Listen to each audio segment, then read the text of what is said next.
Hello friends, welcome back to my channel Debleena Rajdi ব্লগে তোমাদের অনেক অনেক স্বাগত জানাই।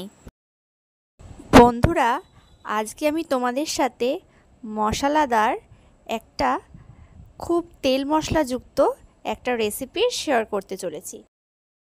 অনেক দিন পর আবারও তোমাদের সাথে একটা মাছের রেসিপি শেয়ার করতে চলেছি।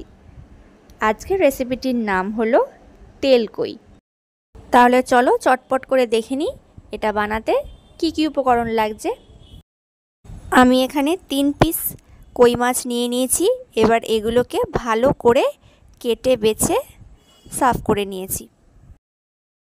এবার আমি মিক্সিং জারে সাদা জিরে, কাঁচা লঙ্কা, পেঁয়াজ, আদা, রসুন, পেঁয়াজটাকে ভালো করে কেটে ঝুরি ঝুরি করে কেটে নিয়েছি। এবার এগুলোকে সবগুলোকে একসাথে পেস্ট করে নিতে হবে।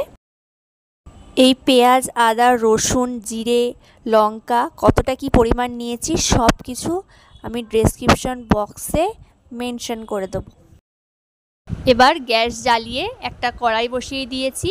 কড়াইটা গরম হলে তাতে বেশ অনেকটা পরিমাণে সর্ষের তেল দিয়ে দেব। এবার কই মাছগুলোকে ভাজতে হবে। এক এক করে মাছগুলোকে ভেজে তুলে নেব। আমার মাছ ভাজা হয়ে গেছে। এবার ওই তেলের মধ্যেই পেঁয়াজ, আদা, রসুনের যে পেস্টটা আমি বানিয়ে রেখেছিলাম সেটা তেলের মধ্যে দিয়ে ভালো করে কষিয়ে নিতে হবে।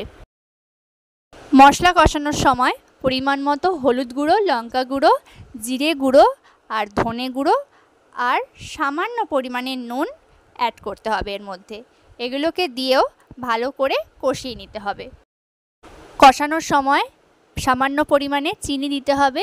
আমার কাছে চিনি ছিল না, তাই আমি বাতাসা দিয়েছি এর মধ্যে। তোমরাও চাইলে বাতাসা দিতে পারো। মশলাটা কি সুন্দর দেখো, কষাতে কষাতে লাল লাল হয়ে গেছে, একদম শুকিয়ে গেছে। এবার এই কষানো মশলার মধ্যে 1 চিমটে সামান্য পরিমাণে গরম মশলার গুঁড়ো দিয়ে দেব।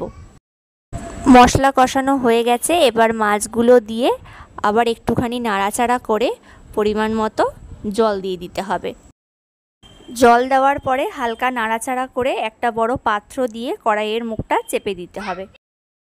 জলটা ফুটতে শুরু করলে কড়াইয়ের মুখের কাছ থেকে ঢাকনাটা সরিয়ে নিতে হবে আর 1 চামচ ঘি গ্রেভির ওপর থেকে ছড়িয়ে দিতে হবে।